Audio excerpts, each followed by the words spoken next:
Oui, merci, merci. Voilà, vous m'entendez? Oui, ça va. On t'entend. Oui, D'accord. Eh bien, Sœur Jean-Thérèse, merci beaucoup d'avoir accepté cette conférence. J'ai été témoin, non pas en présentiel, parce que ce n'était pas possible pour la distance et d'autres raisons que vous connaissez bien, vous qui travaillez à l'hôpital, oui, euh, dans l'aumônerie, je pense, hein, dans les soins, je ne sais pas très bien, vous allez nous dire. Donc, je vais... tu peux, oui, c'est mieux. Oui, voilà.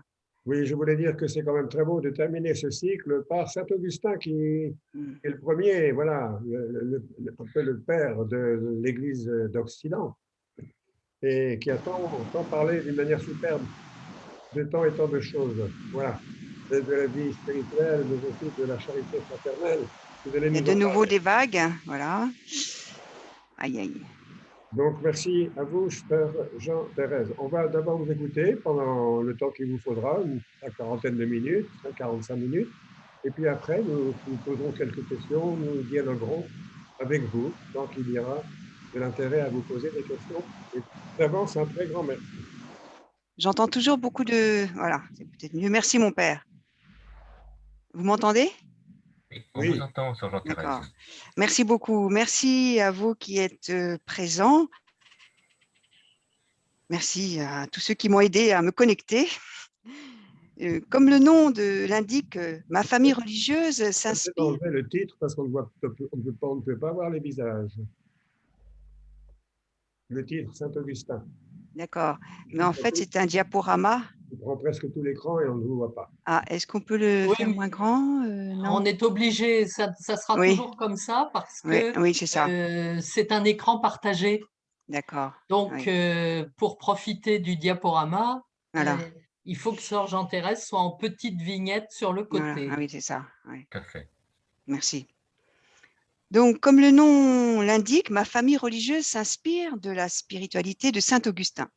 À la lumière de cette spiritualité, les Augustines de la miséricorde de Jésus traverseront les siècles et même les océans, puisque 3 de nos sœurs ont embarqué sur le bateau appelé le Bon Saint-Joseph au port de Dieppe en 1639. Elles prennent soin des personnes malades dans lesquelles elles reconnaissent le visage de Jésus. Si leur premier hôpital est très vite trop petit, il est devenu aujourd'hui le CHU de Québec. Malgré cet héritage de nos sœurs Augustines, parler de Saint-Augustin reste, si j'ose dire, et pardon pour mes sœurs devancières si courageuses, une aventure presque aussi géante que de traverser les océans. Mais la foi fait des miracles. Enfin, je l'espère. Ce soir, avant d'aller plus loin, je voudrais prier avec vous une prière composée de 7 demandes. Une prière gravée, si j'ose dire, dans la Bible et vers laquelle nous renvoie sans cesse saint Augustin. Car, dit-il, c'est notre maître qui l'a enseigné. Et encore, si tu parcours toutes les prières de l'Écriture, tu ne trouveras rien, je crois, qui ne soit contenu dans cette prière du Seigneur et n'y trouve sa conclusion. Cette prière, dit-il encore, vous encourage non seulement à apprendre à demander à votre Père qui est dans les cieux ce que vous désirez, mais à apprendre aussi ce que vous devez désirer. Et je vous propose que nous puissions la prier ensemble.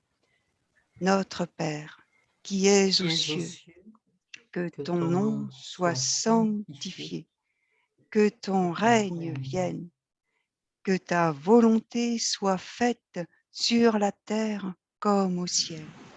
Donne-nous aujourd'hui notre pain de ce jour.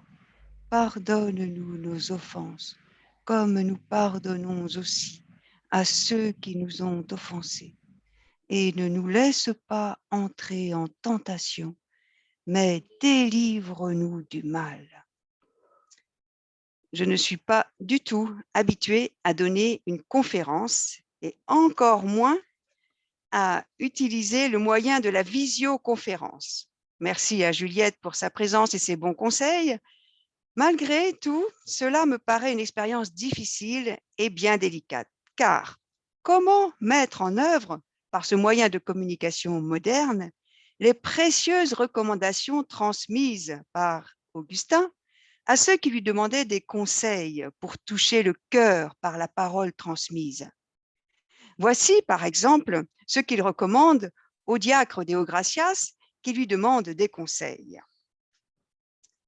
Augustin dit, « Il arrive souvent qu'un auditeur qui écoutait d'abord avec plaisir, ce que j'espère pour vous ce soir, se fatigue soit d'écouter, soit de rester debout, ce qui n'est pas le cas pour nous. Alors il ouvre la bouche, non plus pour approuver, mais pour bâiller, et montre malgré lui qu'il désire s'en aller. Dès que nous nous en apercevons, il faut renouveler son attention, soit par un mot empreint d'une gaieté de bonne aloi et adapté au sujet traité, soit par un trait propre à exciter l'admiration et l'étonnement, ou encore l'affliction et les larmes.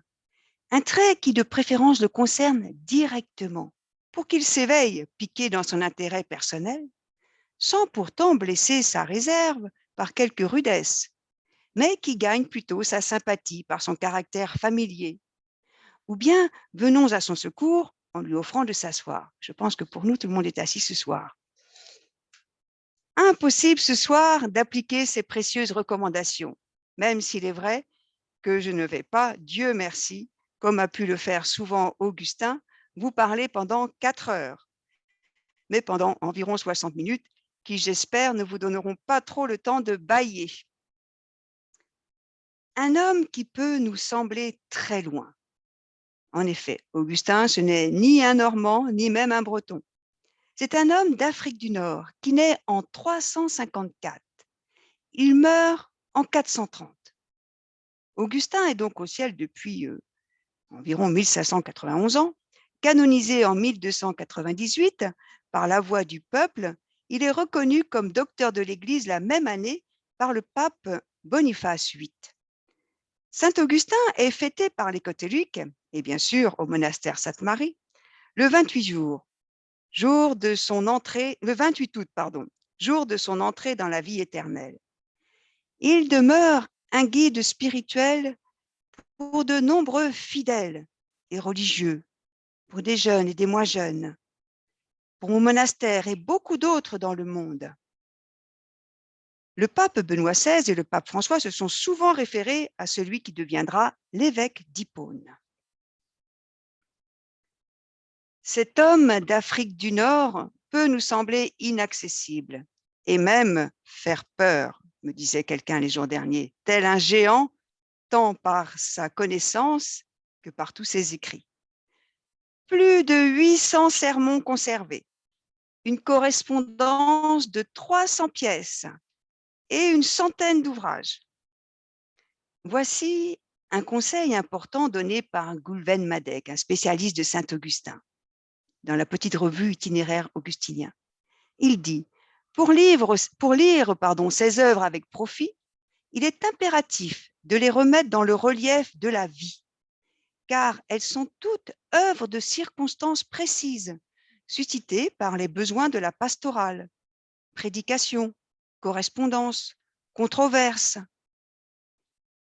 Pourtant, si nous osons l'approcher par ses confessions, ses lettres, ses commentaires, sa règle et autres, nous découvrons vite un frère. Un grand frère, certes, mais un frère extrêmement proche de nous. Un frère qui a cherché, un frère qui a lutté, qui a aimé, un frère qui a pleuré, un frère qui va faire l'expérience à la fois de sa grande misère et de la grande miséricorde divine. Il écrira « Je suis misère, tu es miséricorde ». Et personnellement, j'aime à l'appeler d'un nom qui ne se trouve pas dans les dictionnaires, le grand miséricordier. J'ai longuement hésité, comme disait le père Flippo tout à l'heure, devant les différents chemins possibles qui s'offrent à celui ou celle qui veut parler de celui qui peut nous apparaître comme un géant, et qui l'est. En effet, pour présenter Saint Augustin, plusieurs chemins s'offrent à nous. Choisir de partir d'un des 3 grands chefs-d'œuvre incontournables de la connaissance d'Augustin, les Confessions, la Cité de Dieu, le De Trinitate, ou même de son immense correspondance, de ses innombrables sermons, de sa règle, ou encore de ses multiples commentaires des Écritures. Or, finalement, je choisis une autre voie, plus courte certes, mais qui a aussi l'avantage d'être plus synthétique. En effet, je vais essayer de présenter Saint-Augustin à partir d'un ouvrage écrit par un spécialiste de Saint-Augustin, le père Marcel Neusch, entré au ciel en 2015, et qui était un ami de la communauté. Il a écrit « Initiation à Saint-Augustin, un maître spirituel ». Cet assomptionniste s'attache à décrire les différentes étapes de la vie d'Augustin en sélectionnant les éléments essentiels du parcours de celui qui est appelé docteur de la charité. Il fait référence à de nombreuses sources, lettres, sermons, confessions, la cité de Dieu, De Trinitate, ainsi qu'à divers autres grands connaisseurs de l'évêque d'Hippone. En fait, par ce chemin, nous entrons, je vous le propose, progressivement dans la vie d'Augustin et découvrirons comment certaines étapes de sa vie ont fait grandir et mûrir son expérience spirituelle. Si j'ai choisi cet ouvrage, c'est parce que, comme je le disais, Marcel Neusch était un ami de la communauté, un frère. Il est reconnu aussi comme un des grands connaisseurs de Saint-Augustin. Il a enseigné aussi au Centre théologique universitaire de Rouen et il a longtemps dirigé la riche revue biannuelle de spiritualité augustinienne, Itinéraire augustinien. Dans un premier temps, je vous propose de découvrir des grands points de l'évolution d'Augustin. Puis, dans un deuxième temps, nous aborderons la règle et quelques repères pour la prière à l'école de Saint-Augustin. Et enfin, nous mettrons en évidence 7 éléments essentiels de la spiritualité d'Augustin, sans perdre de vue que la spiritualité au sens systématique n'est jamais qu'une reconstruction, car Augustin ne l'a jamais élaborée telle qu'elle. Et si le temps nous le permet, j'aimerais faire un lien avec mon ministère en aumônerie hospitalière. Avant tout, je veux repréciser dès maintenant 2 points. Je ne parle pas du tout, vous l'avez déjà compris, mais je le précise, je ne parle pas du tout en tant que spécialiste, car je ne suis absolument pas, mais tout simplement en tant qu'Augustine de la Miséricorde de Jésus, vivant avec mes 11 sœurs au monastère Sainte-Marie dans le diocèse de Rouen. Et le deuxième point, si parmi vous, certains connaissent Saint-Augustin, vous pourrez, et je vous en remercie à l'avance, compléter cette heure avec Saint-Augustin ensemble. Je vais vous présenter Saint-Augustin. Sûrement, avez-vous vu déjà des sculptures, des vitraux, des médailles, des images, des tableaux représentant Saint-Augustin dans les églises ou dans nos monastères. On reconnaît souvent Saint-Augustin à sa crosse d'évêque dans une main et au cœur enflammé qu'il tient dans l'autre main. Mais le plus souvent, Saint-Augustin paraît avec un livre dans une main. Personnellement, j'y ai souvent vu la Bible, mais mes sœurs m'apprenaient que c'était la règle. Avec un cœur enflammé dans l'autre main. Je ne sais pas si Augustin se reconnaît dans ses portraits. Mais personnellement, je préfère, comme vous pouvez le voir sur ce tableau, peut-être, un homme scrutant la parole de Dieu, car c'est bien elle, parole vivante et efficace, qui a mis le feu de l'amour de Dieu dans son cœur et dans le cœur d'une multitude. C'est cette parole de Dieu qui va le rendre pleinement vivant. Pourtant, avec Augustin, ce n'était pas gagné. J'espère que vous ne baillez pas. Comme quoi, Saint Augustin est un bon exemple. Il ne faut désespérer de personne. Sa mère, la future Sainte Monique, qui a beaucoup pleuré et beaucoup prié pour la conversion de son fils, était une bonne chrétienne. Son père, Patricius, recevra le baptême avant de mourir et il ne fit pas d'obstacle à ce que la mère transmît une éducation chrétienne aux enfants. Augustin avait bu, dit-il dans ses confessions, le nom de son sauveur avec le lait de sa mère, et il le retenait au fond de son cœur d'enfant. Toutefois, il est bien probable qu'il n'y pense guère au cours des années un peu folles de son adolescence. Après une adolescence très tumultueuse, Augustin découvre très progressivement très péniblement, voire douloureusement, que le bonheur tant désiré que nous recherchons tous ne se trouve pas dans les honneurs, ni dans les jeux, ni dans les plaisirs de la chair, ni même dans les succès. Où est-il ce bonheur? Il est en Dieu. Et où est-il ton Dieu? Voici la grande découverte d'Augustin. Il est plus intime à toi-même que toi-même. Je te cherchais au dehors et tu étais au dedans. Tu es grand, Seigneur. Ainsi commencent ses confessions, sa biographie spirituelle écrite 10 ans après sa conversion. Prends ces livres de mes confessions, dit saint Augustin au diacre Deo Gratias, et là, regarde-moi au fond, afin de ne pas me louer au-delà de ce que je suis. Là, tourne-toi vers moi et vois ce que j'ai été en moi-même, par moi-même. Et là, si quelque chose en moi te plaît, loue avec moi celui que j'ai voulu louer à mon sujet. Ce n'est pas en effet moi qu'il faut louer, parce que c'est lui, et non pas nous-mêmes, qui nous a fait. J'étais allé à ma perdition, mais le Dieu qui m'a formé m'a reformé. Les confessions louent l'action de Dieu dans la vie d'Augustin. Il y relate les premières années de sa vie jusqu'à son baptême par Ambroise à Milan. Ah, j'ai de nouveau des vagues dans les oreilles. Merci. Dans ce livre des confessions, Augustin dit l'humble reconnaissance de ses limites et la puissance de Dieu manifestée dans sa vie. Augustin passera par des phases successives, longues, difficiles, avant d'adhérer à la foi de l'Église catholique. Son chemin personnel peut être présenté en 4 étapes ayant marqué sa conversion. La première étape, conversion des sentiments, conversion de l'intelligence. En deuxième étape, troisième étape, conversion de la volonté. Et enfin, service de l'Église. Des étapes au cours desquelles se précise toujours un peu plus la figure du Christ. La première est celle d'un Christ imaginaire présenté par les manichéens. Il découvre ensuite le Christ comme un homme d'une éminente sagesse avec les philosophes. C'est seulement avec Ambroise, évêque de Milan, qu'il découvrira le Verbe fait chair, médiateur entre Dieu et les hommes. Devenu pasteur d'âme, il découvrira la dimension ecclésiale du Christ, le Christ totus, le Christ total, tête et corps, dans le sermon 341. Ce sont ces étapes que nous allons approcher, des étapes traversées par une quête de liberté, d'amitié et de bonheur, 3 dimensions essentielles dans la vie d'Augustin. Mais avant de décrire ces étapes, arrêtons-nous à sa 16e année, année qui marque une crise d'adolescence.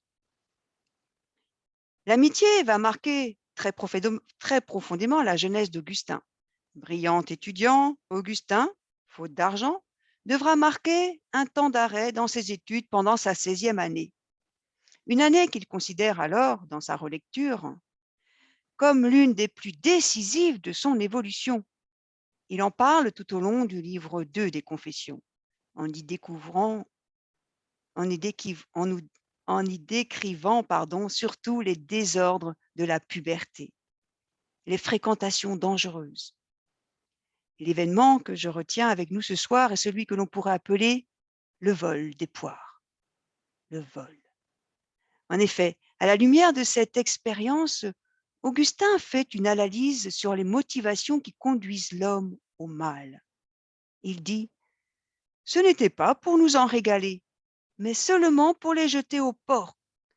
Et même si nous en avons mangé quelques-uns de ces fruits, l'essentiel était pour nous le plaisir attendu d'un acte défendu. » Confession 2. Finalement, cet acte dévoile à ses yeux la profondeur dans laquelle peut sombrer une liberté qui, refusant de se soumettre à la loi de Dieu, veut expérimenter son propre pouvoir. Avec l'aide de Romanianus, riche propriétaire de Tagaste, le père d'un ami d'enfance, il reprendra ses études de 370 à 374 à Carthage. C'est dans cette ville qu'Augustin se laisse séduire par tous les faux bonheurs. Il dit, nous regardions les possédés, nous écoutions les symphonistes, nous prenions plaisir aux jeux infâmes offerts aux dieux et aux déesses. J'aspirais goulûment aux honneurs. Toujours plus. Il va devenir officiel de l'Empire. Sa vie était un chant, C-H-A-M-P, pour la miséricorde, et elle deviendra un véritable chant de louange envers la grande miséricorde de Dieu. Louange à toi, gloire à toi, fontaine de miséricorde, dira-t-il. Fontaine de miséricorde. Cette découverte est décrite comme la plus grande et la plus puissante expérience de vie. Il ne cessera d'en rendre grâce, d'en vivre et d'en témoigner, ce qui plaît bien à une Augustine de la miséricorde de Jésus. Mais Augustin va peiner pour découvrir cette fontaine de miséricorde. Il continue dans les confessions, je cherchais sur quoi porter mon amour, dans mon amour de l'amour. Englué dans sa sensualité, il se voit pourtant attiré par la sagesse. Il a 19 ans, il a une concubine avec laquelle il a un fils, Adéodate. Un événement va le marquer, au point de donner un cours différent à sa vie, la lecture d'un livre attribué à Cicéron. Ce livre contient, de l'auteur lui-même, une exhortation à la philosophie et s'appelle l'Hortensius. Or, dit saint Augustin, ce livre changea mes sentiments en m'orientant vers toi, Seigneur. Il changea mes prières et rendit tout autre mes vœux et mes désirs. Et j'avais commencé à me lever pour venir vers toi. Cette lecture permet à Augustin de saisir que le bonheur, tant recherché, réside non dans les plaisirs, mais dans la sagesse. Il parle lui-même d'une conversion. Dans les confessions, il dit « On peut, sans exagérer, parler d'une première conversion. Cependant, cette lecture ne lui procure pas ce qui pourrait véritablement combler son cœur et qui n'est autre que le nom du Christ. Le nom du Christ n'était pas là. En quête de ce nom du Christ, il se tourne alors vers les Écritures. Mais c'est un échec. Il se heurte entre autres au style. Il dit « Les Écritures m'ont paru indignes d'entrer en comparaison avec la dignité cicéronienne. C'est que mon enflure refusait leur modestie. Pourtant, continue saint Augustin, elles étaient faites pour grandir avec les petits.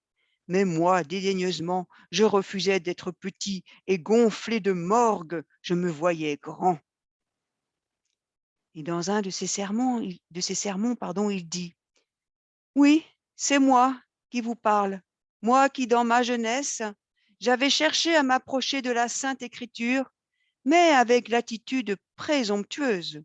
Je cherchais tout plein d'orgueil, ce que l'on ne peut rencontrer que dans l'humilité. » Sermon 51. Dans les confessions, il dit « C'est que je n'étais pas pour posséder mon Dieu, l'humble Jésus, assez humble, et je ne savais pas quel enseignement donne sa faiblesse. » Dès lors, saint Augustin se laisse séduire par une secte, le manichéisme, qui faisait bien une place au Christ. Ils se présentent à lui comme des gens cultivés avec un enseignement chrétien tout à fait rationnel et sans avoir besoin d'aucune aide, pas même celle de la foi. Saint Augustin dit « Je voulais en effet, sur les choses que je ne voyais pas, être aussi certain que j'étais certain de 7 et 3 font 10. » Pourtant, devant les difficultés ou les contradictions des manichéens,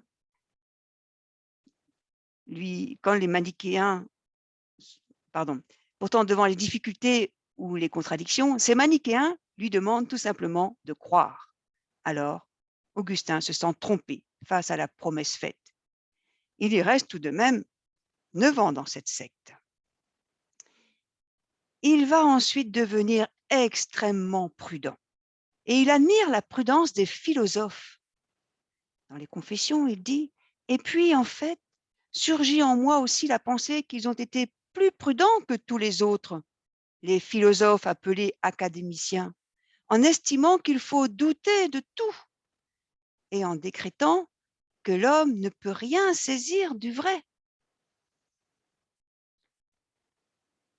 Approchons la deuxième étape de la conversion d'Augustin, la conversion de l'intelligence grâce aux philosophes. À Tagaste, sa ville natale où il est revenu comme professeur, Augustin fera la terrible expérience de la mort d'un ami. Cette mort, vécue très douloureusement, lui dévoile la force et la fragilité de l'amitié humaine. Et la condition d'une amitié véritable, il dira « Heureux qui t'aime toi et son ami en toi, et son ennemi à cause de toi. Celui-là seul, en effet, ne perd aucun être cher. » Il fuit alors Tagaste pour revenir à Carthage, puis à Rome, enfin à Milan, où il a obtenu un poste de rhéteur officiel. C'est là qu'il participe à un cercle de philosophes platoniciens, parmi lesquels il rencontre également des chrétiens. Ce qui est particulièrement important, c'est ce retour sur lui-même que la philosophie enseigne à Augustin. Voici ce que dit à ce propos notre ami Marcel Neusch.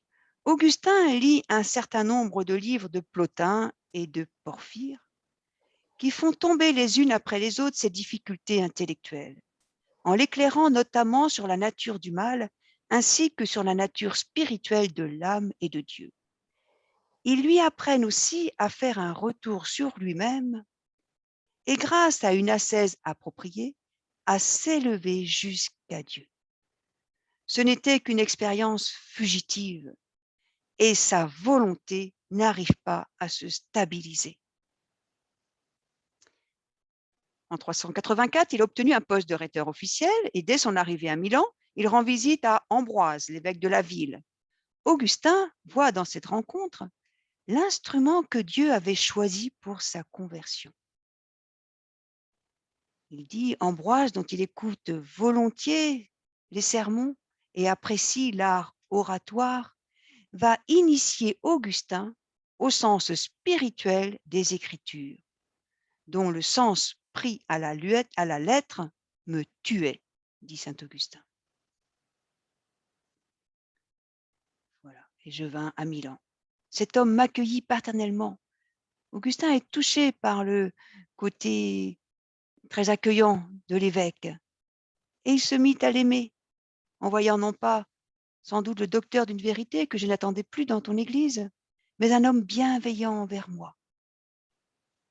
Et Augustin, à côté de saint Ambroise, apprend à écouter, à accueillir, à recevoir. La vérité, en effet, n'est pas un objet qui se prend, elle est quelqu'un qui se donne à nous tous. Et on y accède par l'accueil, la foi, la confiance, et non par la seule volonté.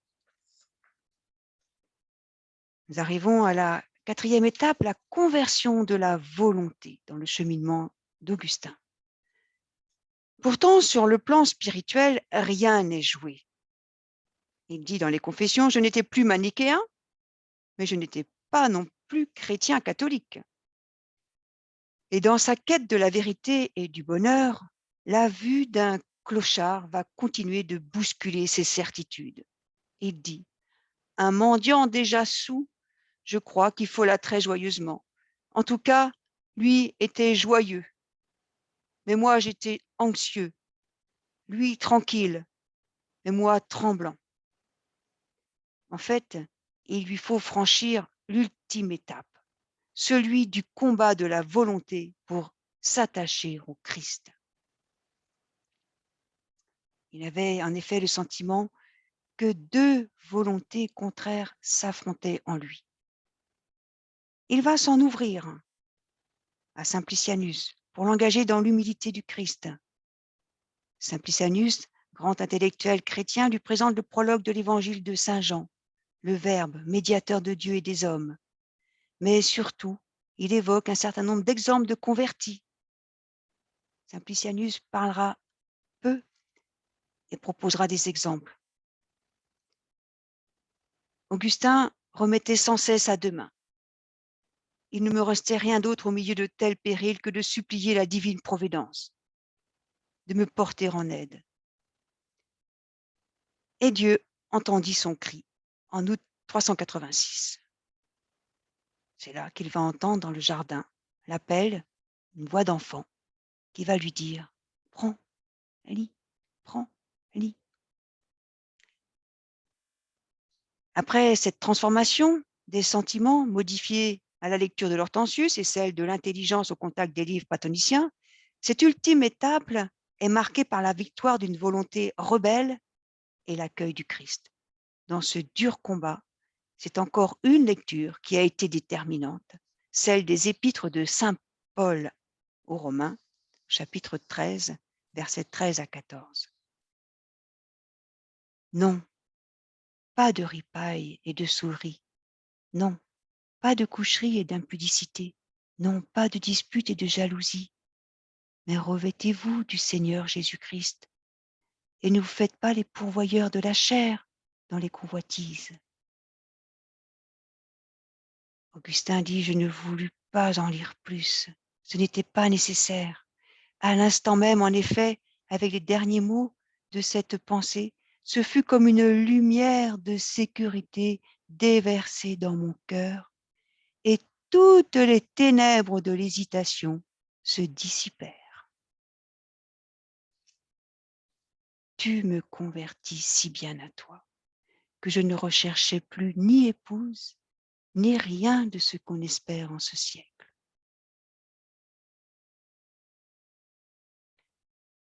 Il en résulte pour Augustin un changement radical. Les ténèbres de l'hésitation se dissipèrent. Voilà, vous avez sous les yeux la diapositive qui relate cette scène dans un jardin. On ne va peut-être pas la lire ici ce soir, mais vous la trouverez facilement.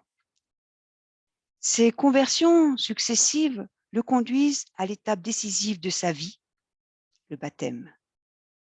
Il sera baptisé au cours de la nuit pascale du 24 au 25 avril en 387. Il décide en même temps de poursuivre sa recherche avec des frères qui l'entraînent dans son choix de la vie monastique. Il s'établit à Tagaste où il pense pouvoir vivre en moine jusqu'à la fin de ses jours. Dans le cheminement d'Augustin, nous entrons maintenant dans l'engagement au service de l'Église. Et oui, sa vie de moine à Tagaste sera bouleversée, une fois encore, par un appel auquel il ne s'attendait pas. Comme il le dit lui-même dans un sermon, « Je fus réquisitionné et fus fait prêtre, et par ce degré, je parvins à l'épiscopat. » Augustin devient donc évêque d'Hippone, où il se révèle pour tous comme pasteur d'âmes au contact d'une population bariolée avec tous les corps de métier. Augustin sait que son véritable titre de gloire devant Dieu n'est pas cette charge, aussi haute, aussi importante soit-elle, mais bien, comme pour chacun de nous, le baptême. Dans le sermon 340, il dit « Si ce que je suis pour vous m'épouvante, ce que je suis avec vous me rassure. Pour vous, en effet, je suis évêque. Avec vous, je suis un chrétien. Évêque, c'est le titre d'une charge qu'on assume. Chrétien, c'est le nom de la grâce. Titre périlleux, nom salutaire. Sermon 340. Dans cette grande ville, la cohabitation entre chrétiens et païens est difficile. Pourtant, pour Augustin, les plus blâmables restent les chrétiens quand ils renient le Christ par leurs actes, rappelant inlassablement que le critère d'une existence chrétienne, ce n'est pas le nom, mais la charité. Cette charité vient de Dieu. Celui qui est rempli de l'amour est plein de Dieu, dit-il dans son commentaire du psaume 98. Voilà, je vous propose de rendre grâce avec cette prière écrite par saint Augustin. Bien sûr, nous allons reprendre ensuite le chemin d'Augustin avec sa règle.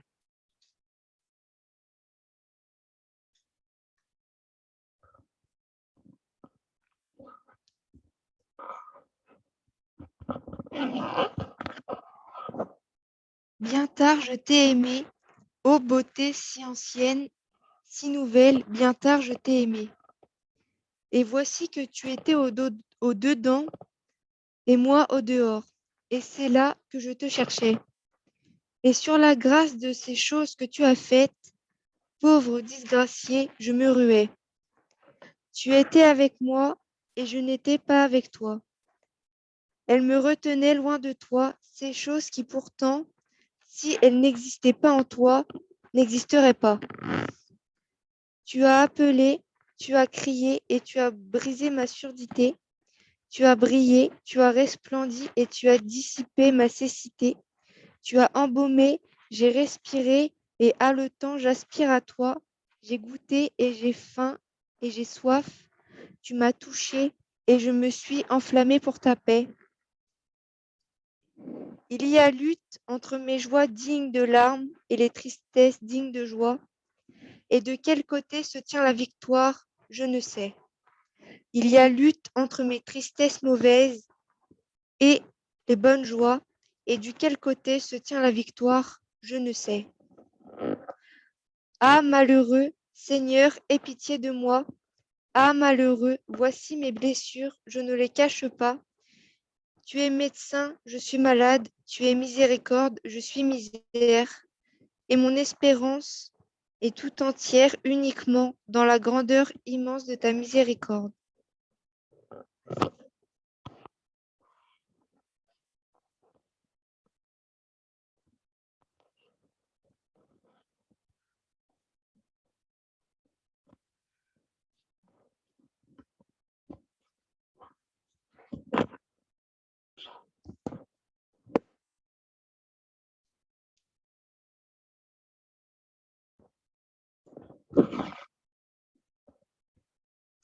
Voilà, une prière qui nous retrace le long chemin de saint Augustin et qui nous dit « je te cherchais au dehors et tu étais au dedans ». Maintenant, nous allons approcher la règle de saint Augustin. Est-ce que vous m'entendez toujours? C'est bon, hein, ma soeur, on vous entend très bien. Merci. Vous n'êtes pas trop fatigué? Je pense que ça va, je parle pour tout le monde, mais je pense que ça va. Ne baillez pas, comme me dit saint Augustin. Bon. C'est bon. Alors, le 4e concile de Latran, en 1215, imposa à toutes les nouvelles fondations de se rattacher à l'une des 4 règles suivantes. Saint Basile pour l'Orient, Saint Augustin, Saint Benoît ou Saint François pour l'Occident. Et Dieu merci, ma famille religieuse a choisi la règle de Saint Augustin. Je reviens à ce père de l'Église. En fait, le baptême d'Augustin se traduit aussitôt par la recherche d'un style de vie qui pourrait soutenir sa marche vers Dieu. Il va donc vivre avec des frères. Il écrira une règle de vie pour soutenir cette vie ensemble. Avant d'écrire cette courte règle, Augustin s'informe et visite plusieurs monastères. Et ce qui va le frapper dans ses visites des monastères, ce qui le touche, dira-t-il, c'est la charité. Il dit, et dans ces maisons, nul n'est contraint à des austérités qu'il ne peut supporter. À personne on impose quelque chose contre son gré. Et les autres ne méprisent pas celui qui se reconnaît incapable de les imiter. Ils se souviennent en effet combien les Écritures recommandent à tous la charité. Si je n'ai pas la charité, celui qui est rempli de l'amour est plein de Dieu, dit saint Augustin. Le chrétien, et à plus forte raison le moine Augustine, S'il vivait sous le régime de l'amour, il n'aurait plus besoin de règles de saint Augustin. Il n'aurait plus besoin de préceptes. C'est saint.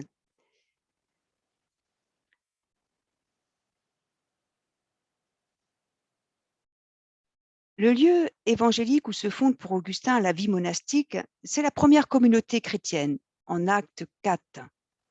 La multitude des croyants n'avait qu'un cœur et qu'une âme. Nul ne disait sien ce qui lui appartenait, mais entre eux, tout était commun. La conception de la vie monastique selon Augustin, indissociable sont, la conception de la vie monastique selon saint Augustin sont la contemplation et la vie fraternelle, deux dimensions absolument indissociables. La vie fraternelle est un moyen pour la visée qu'est la contemplation. Nous pourrions nous attendre à trouver l'essentiel de la spiritualité dans cette règle. Or, il n'en est rien. La règle écrite par Augustin n'a pas comme objectif de développer une spiritualité, mais de prévenir et de redresser certaines déviations dans le concret de la vie religieuse. C'est un texte de circonstance où l'on trouve des grands actes de la vie religieuse tels que la conçoit Augustin. Une vie mixte, partagée entre l'osium, la contemplation, et le négocium, la mission, la pastorale. Une vie centrée sur le Christ.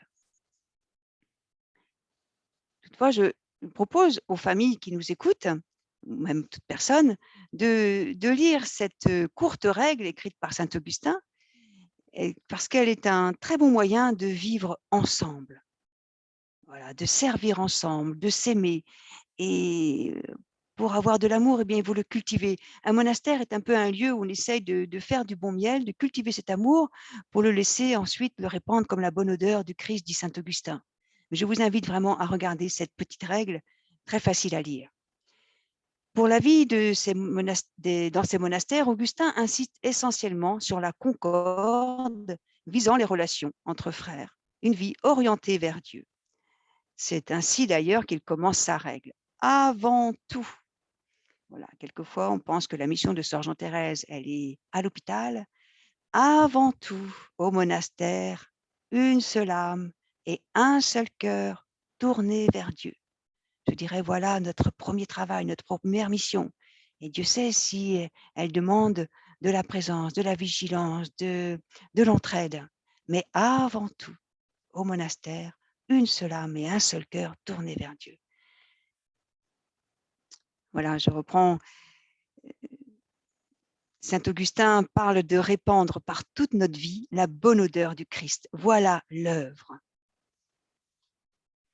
La diapositive suivante nous présente juste les 8 chapitres de cette règle, je vous dis très courte, très simple à lire. Celui qui accepte cette vie commune, dit saint Augustin, possède Dieu.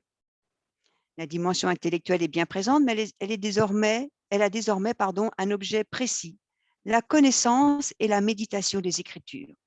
Tout est ordonné à l'amour, cet amour qui vient de Dieu, qui croit, qui espère tout, qui ne fait rien de mal.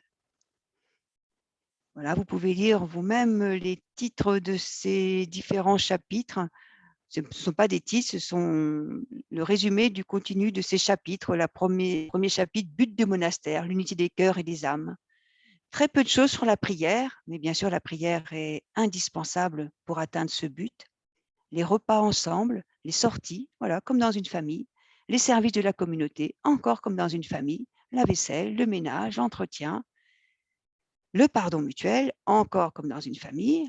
Au monastère, nous ne devons pas nous coucher sans nous être réconciliés avec nos sœurs avant. Un mot aussi sur la prière, qu'on obéisse à la prière comme à une sœur, toujours avec le respect qui est dû à sa charge pour ne pas offenser Dieu en elle. Avec ce dernier point, que le Seigneur vous donne d'observer tous ces préceptes avec amour, comme des amants de la beauté spirituelle, en répandant par votre vie la bonne odeur du Christ, non pas servilement, comme si nous étions encore sous la loi, mais librement, puisque nous sommes établis dans la grâce.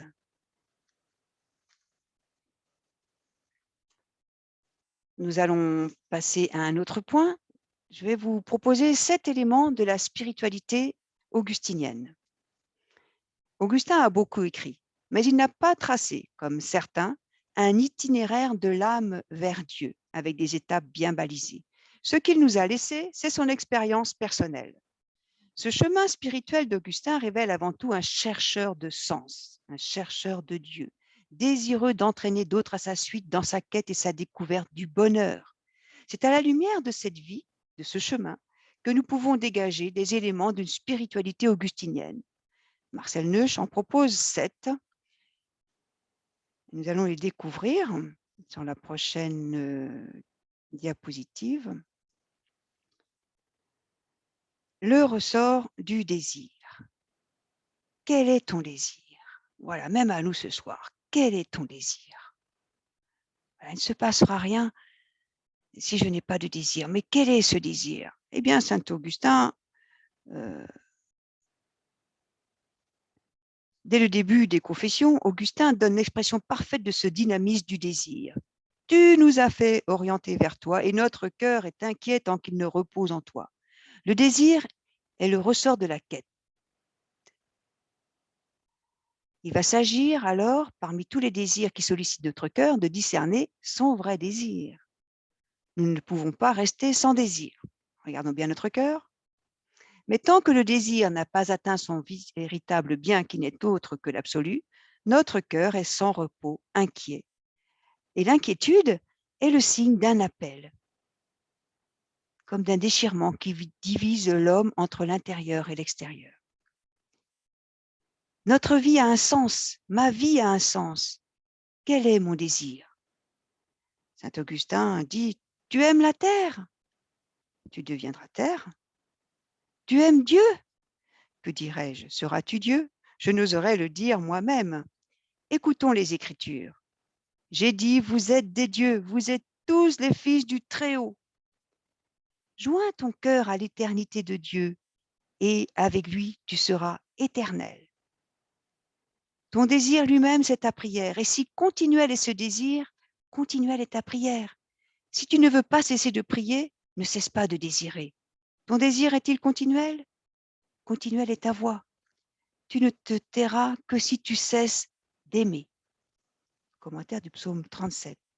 Aime et prie comme tu veux, ose résumer Monique Vincent, une spécialiste de Saint-Augustin aussi. Donc le premier ressort de la spiritualité augustinienne, le désir. Le deuxième point, l'intériorité. Le chemin de l'intériorité. On pourrait dire parent pauvre de notre modernité. Pas une introspection, mais une intériorité éclairée par l'Écriture, par Jésus, le Maître intérieur. Ne descendons pas seuls au-dedans de nous. Dans un sermon, voilà ce que dit Augustin. C'est à l'homme intérieur que Dieu parle, car il y a en nous un homme intérieur dont les oreilles, les yeux et les autres organes visibles ne sont que la demeure ou l'instrument. C'est aussi dans cet homme intérieur que le Christ habite provisoirement par la foi et qu'il fera sentir la présence de sa divinité lorsque nous connaîtrons en quoi consiste la largeur, la longueur, la hauteur, la profondeur, lorsque nous connaîtrons aussi la charité du Christ bien supérieure à toute science pour être remplis de toute plénitude de Dieu. La vérité est au-dedans de chacun. Voilà la ligne forte de saint Augustin. Plus intime que l'intime de toi-même. Toute la pensée d'Augustin va se structurer autour de ce couple extérieur-intérieur. Dieu ne se donne pas à rencontrer dans une vie extériorisée, dispersée. C'est au cœur de chacun qu'il enseigne. Le phoris, c'est la région de la dissemblance. L'intus est le lieu où pourra se reconstituer sa ressemblance avec Dieu. Augustin ne cesse de le rappeler. L'homme est créé à l'image de Dieu. Et le Dieu qui se révèle à la pointe de l'âme n'est autre que la Trinité. Augustin cherchera à mettre en évidence cette structure trinitaire de l'âme, en même temps qu'il rendra attentif au dynamisme que la Trinité imprègne à l'existence en vue de la faire passer de l'aliénation à la liberté. Le Christ s'est fait l'un de nous pour que nous devenions l'un de la Trinité. Dans le De Trinitate, nous pouvons lire que l'âme se souvienne donc de son Dieu à l'image de qui elle a été faite. Pour le dire en bref, qu'elle honore le Dieu incréé qui l'a créé capable de lui et qu'elle peut posséder par participation. Alors, on va mettre la diapositive entièrement.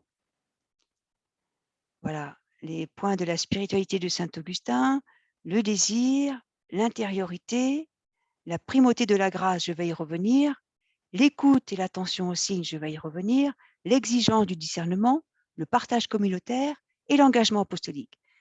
Mais nous allons aller à la cassette suivante qui nous montre un tableau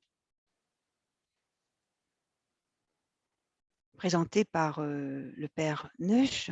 Ah non, alors j'ai oublié ce tableau. Alors essaye encore une fois. Oui, le voilà.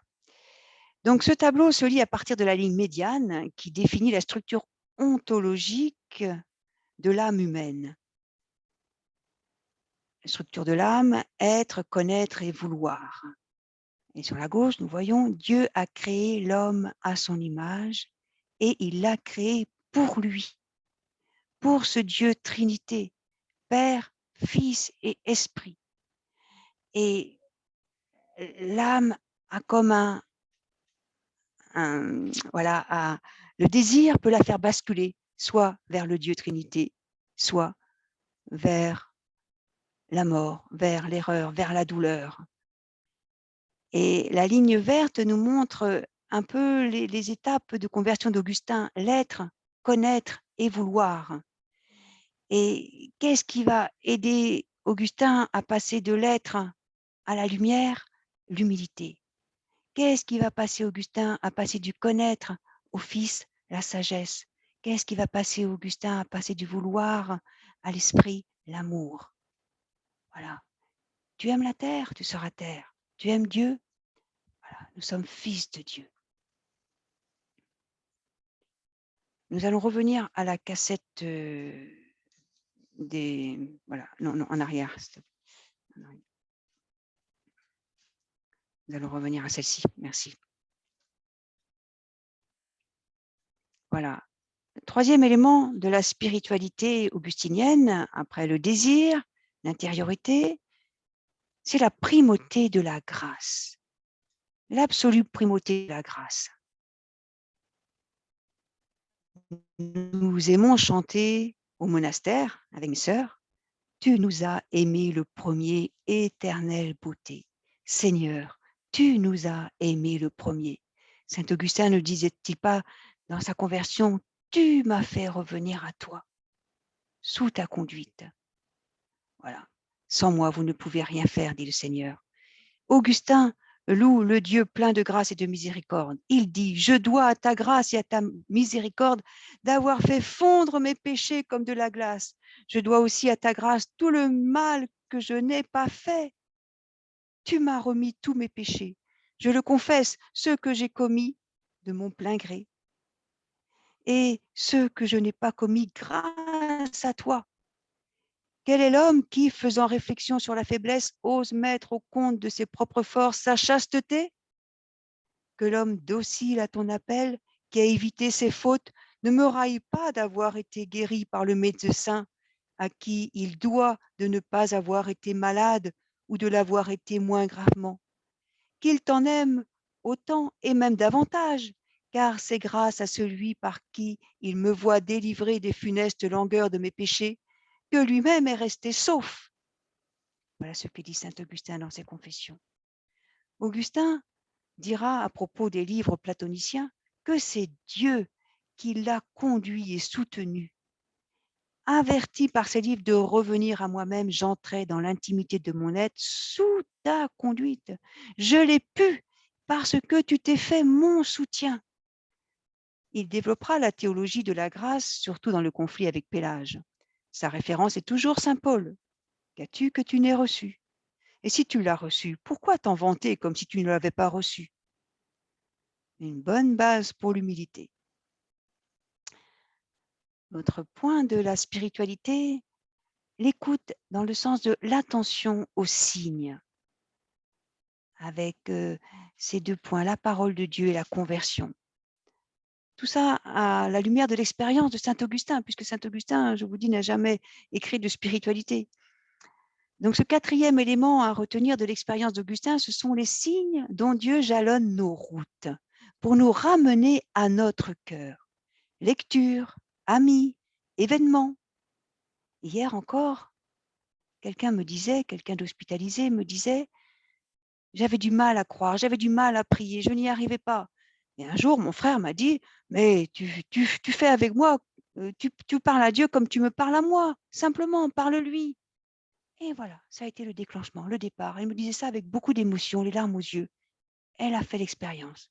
Par un rappel extérieur, elle est rentrée dans son cœur. Voilà. Être attentif aux événements, aux signes. En effet, lui-même s'est construit sur des événements, des rencontres, des lectures. Ce sont des médiations extérieures nécessaires parce que notre vie est extériorisée. La principale de ces voies, oui, est celle du Verbe fait chair, venu nous rejoindre au dehors où nous sommes dispersés. Dans la crèche, dans la croix. Si le Christ est venu dans le monde, nous rejoignant dans notre condition mortelle, c'est pour nous rejoindre là où nous en sommes, mais en vue de nous avertir de revenir à notre cœur. Écoutons encore Augustin.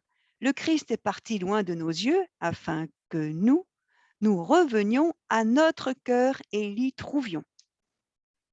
Le cinquième point de la spiritualité augustinienne, l'exigence du discernement. Voilà, ce n'est pas si simple que ça. Le cinquième élément qui marque l'expérience d'Augustin, c'est l'importance du discernement. Les signes de Dieu ne jouissent pas d'une clarté parfaite. Ah, que ce serait merveilleux. Quand Augustin cherchera quelle est la meilleure voie pour lui, il s'ouvrira à Simplicianus, à défaut de pouvoir le faire avec Ambroise trop occupé. Mais le lieu du véritable discernement, quels que soient les conseils qu'il entendra, sera l'écoute de son cœur. Il ne manque jamais de renvoyer au maître intérieur. Et pour ça, nous en avons une belle trace. Il va écrire à Florentina. On va encore aller juste à la prochaine diapositive. Il écrit à Florentina, une jeune fille qui cherche son chemin, qui ne sait pas comment faire, et Augustin répond. Je ne sais pas comment il faisait, je ne sais pas s'il dormait, mais voilà. Il répond à cette jeune fille, il accepte de conseiller, il veille surtout à ne pas se substituer au maître intérieur, le seul qui peut révéler à chacun ce qu'il attend de lui. Voilà. Père Verhaegen, un spécialiste Saint-Augustin, dit que cette lettre est un véritable trésor. Voici un extrait. Florentina, qui désire, est orientée sur un choix de vie. Augustin lui rappelle le rôle limité de toute aide extérieure. Tiens pour absolument certain que même quand tu pourras apprendre quelque chose par mon intermédiaire et d'une manière salutaire, ton maître véritable sera toujours le maître intérieur de l'homme intérieur. C'est lui qui te fait reconnaître au plus profond de toi-même la vérité de ce que l'on vous dit.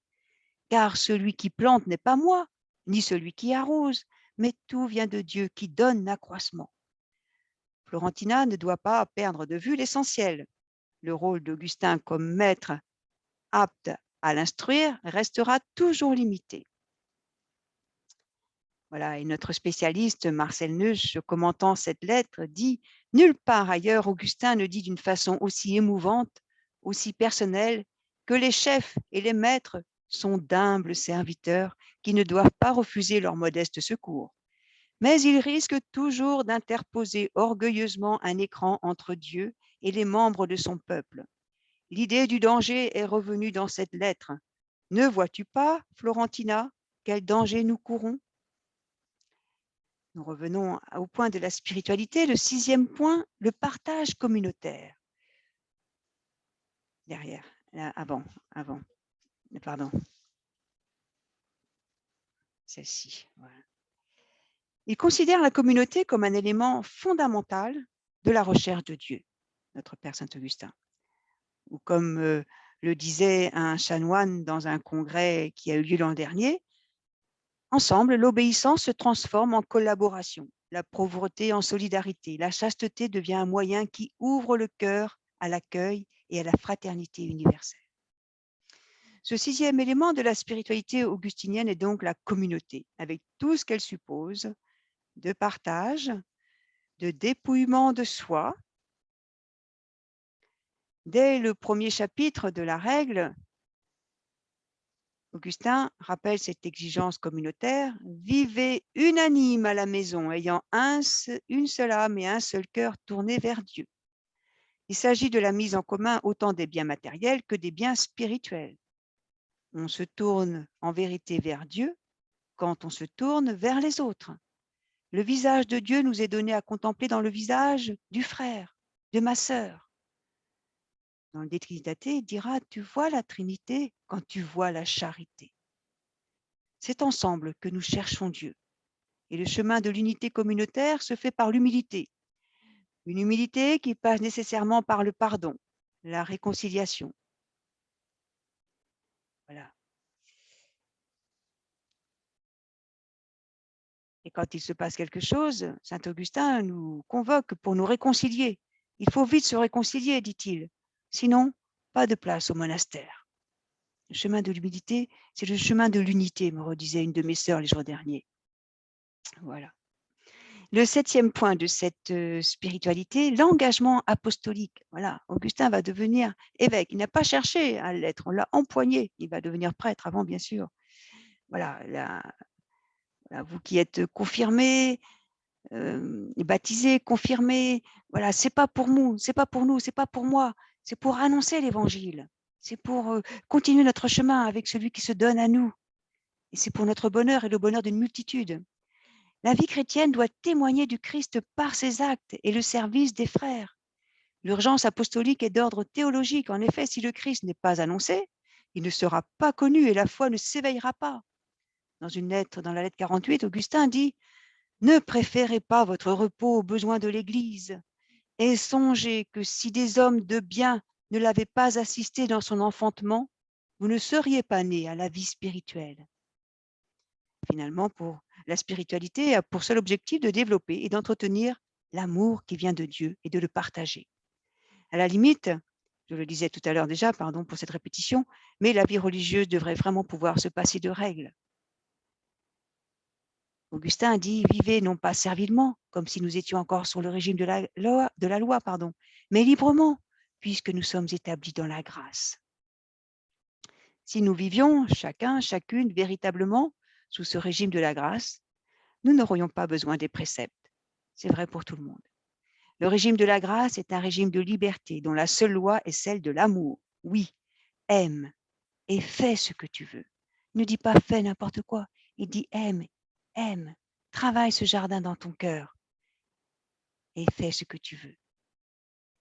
Ou aime et dis-le par ta vie. Il est peut-être déjà tard, je ne sais pas si vous êtes fatigués, je ne peux pas voir vos visages, mais je voudrais dire quelque chose sur la prière, comme il avait invité aussi le père Flippo dans cette rencontre. La prière. Mais déjà, je peux dire que quel que soit le sujet, pour Augustin, la référence est toujours l'écriture, la parole de Dieu. La prière. Il semble difficile d'après les spécialistes, parce que vous avez bien compris que je suis loin d'avoir lu tout ce que Augustin a écrit, mais d'après les spécialistes, il semble difficile de trouver une seule œuvre d'Augustin où la prière serait absente, tant elle lui était naturelle et tant il s'y adonnait pleinement. La prière est donc une dimension essentielle de l'existence chrétienne, de notre existence de baptisés, qui est une vie sous la grâce, sous l'amour, dans la liberté.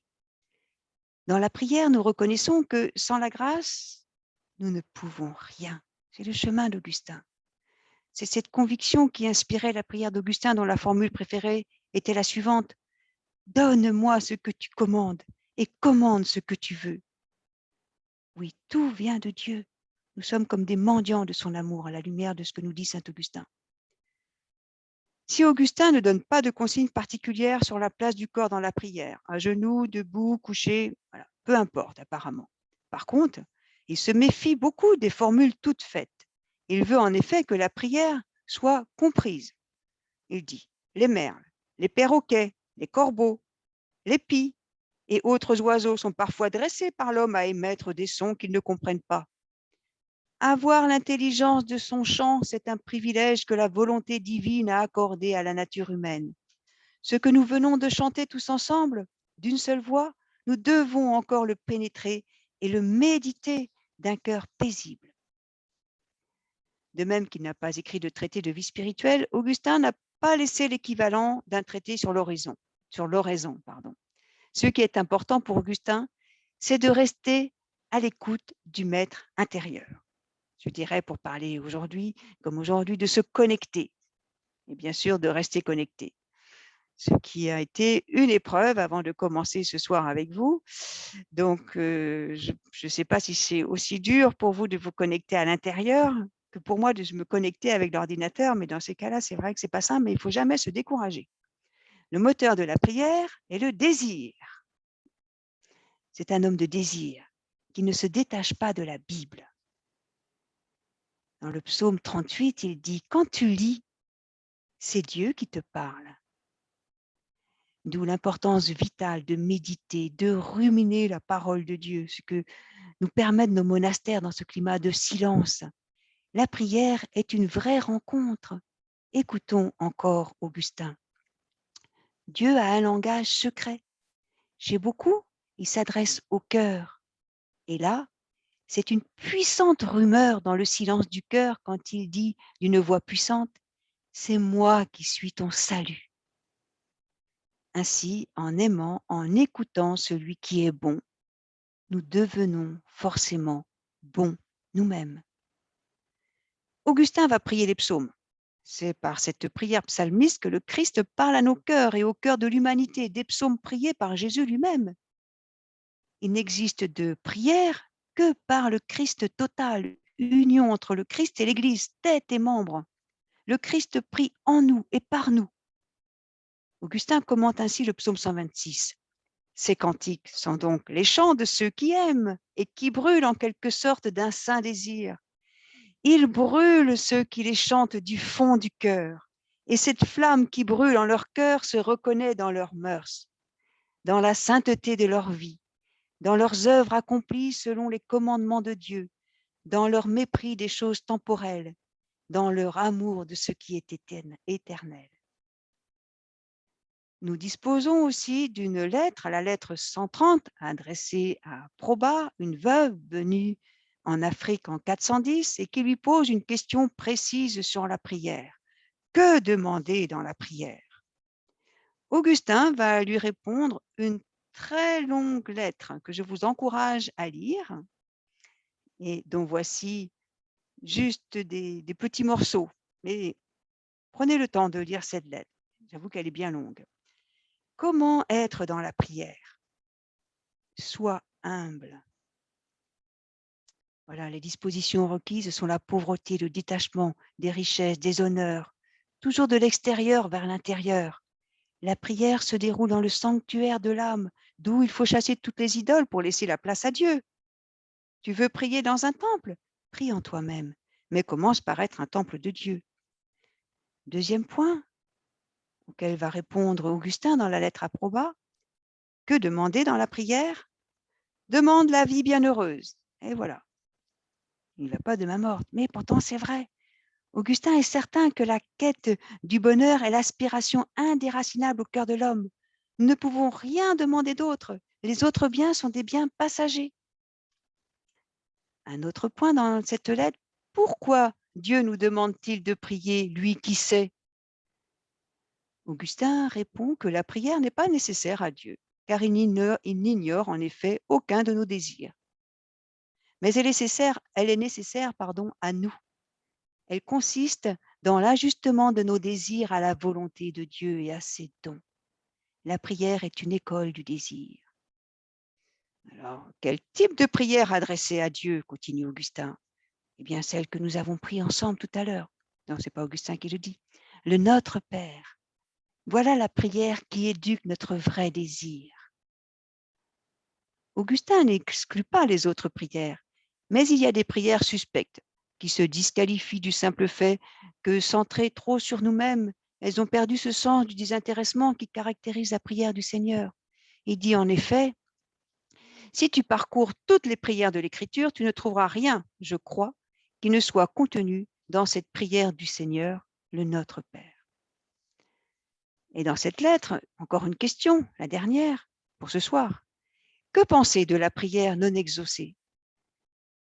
Le Seigneur donne toujours quand on lui demande, mais il ne donne pas toujours ce qu'on lui demande. La première qualité de la prière, c'est la confiance. C'est ce que nous voyons dans les Écritures. Combien de fois Jésus reprochera le manque de confiance à ses disciples? Voilà, la première qualité de cette prière, c'est la confiance. Ainsi, à l'école de celui que nous venons de suivre, nous saisissons bien que la prière est d'abord un retour de l'extérieur vers l'intérieur. La justesse de la prière se vérifie dans l'engagement d'une vie. En effet, Augustin est très clair sur l'importance de la cohérence entre les paroles et le cœur. Il dit, « Ils peuvent bien tous se signer du signe de la croix du Christ, tous répondre « Amen », tous chanter « Alléluia », être tous baptisés, entrer dans les églises, bâtir les murs et basiliques. Les fils de Dieu ne se discernent des fils du diable que par la charité. Là est le grand signe, le grand principe de discernement. Et ce que tu voudras. Si cela te manque, le reste ne te sert de rien. Mais si tout le reste te manque et que tu aies la charité, tu accomplis la loi. En fait, la prière doit conduire chacun à la source intérieure, à la vraie source qui est Dieu, de sorte que s'étant abreuvé, sa vie devient elle-même une source.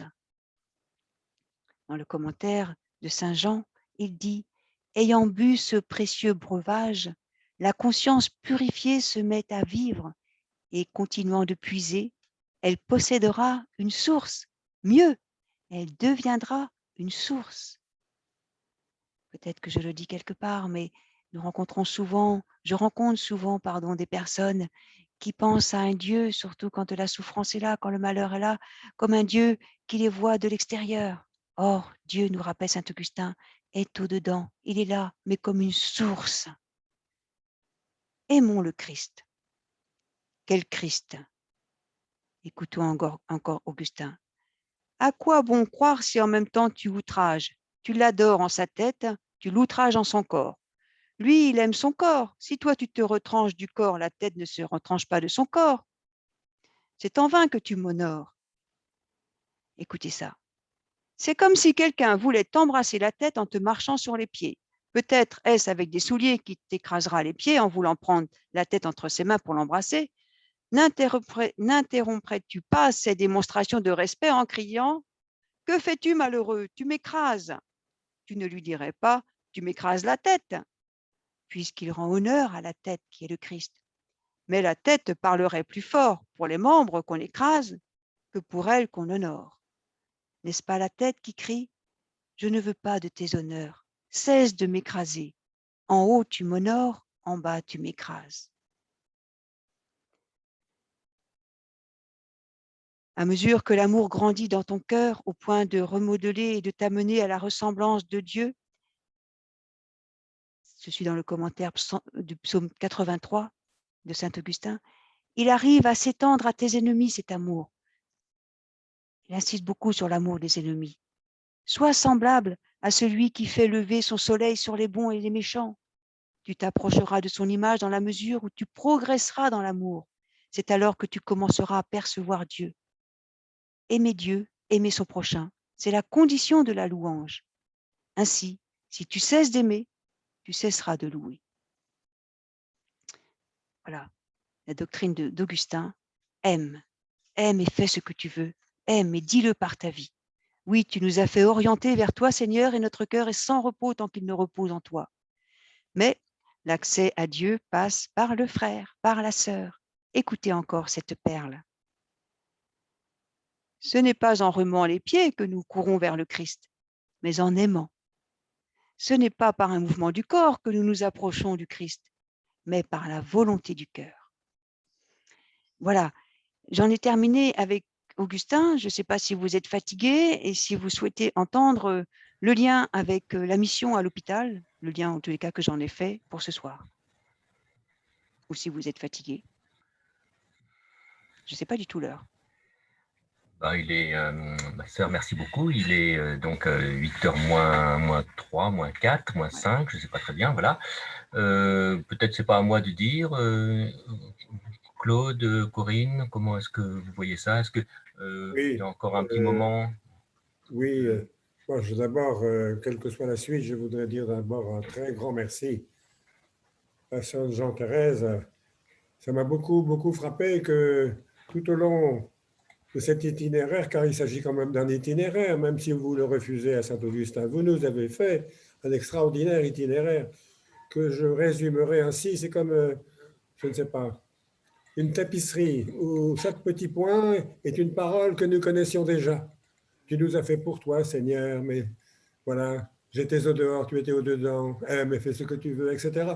Vous nous avez rappelé des expressions qui nous sont devenues naturelles, j'allais dire comme le bien de l'Église.